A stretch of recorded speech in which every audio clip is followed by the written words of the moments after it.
May panibagong aberya na naman sa MRT kanina. Ang punot dulo ng pagkaantala ng biyahe ng tren ang nasirang bahagi ng riles. Kaya ang daan-daang pasaherong naperwisyo nag-agawan sa mga bus at taxi. May report si Cesar Apolinario. Init na inip na ang mga pasahero na naming nakapila sa North Avenue MRT Station sa Quezon City pasado alas 10 ng umaga.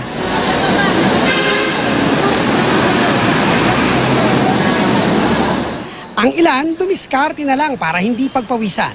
Pero kahit halos 2 oras nang pinalipas ang pagkainip, wala pa rin maibigay na dahilan ng mga taga-MRT tungkol sa aberya. Ang problema, dumami pa ang mga pasaherong stranded. Hindi man lang nila sinabi na hindi nila mapasukin pag walang ticket. Tapos every 15 minutes daw bago papasukin, kaya nakakainis. Kaya na pa nakapila. Naka-stop dun eh. Wala, hindi gumagalaw eh. Nakapila? Oo, hindi ko alam ano nangyari.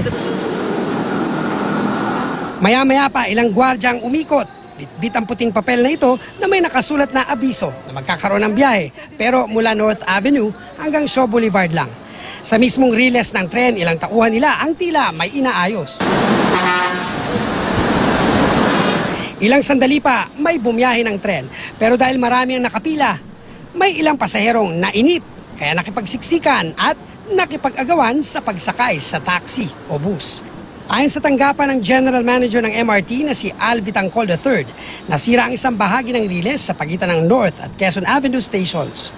Dahil dito, isang riles lang ang gumana mula at patungo North Avenue hanggang Shaw Boulevard Station. Gumagana naman ang 2 lanes ng MRT mula at patungong Shaw Boulevard hanggang Taft Avenue. Bandang tanghali, balik muli sa normal na operasyon ang MRT. Cesar Apolinario, GMA News.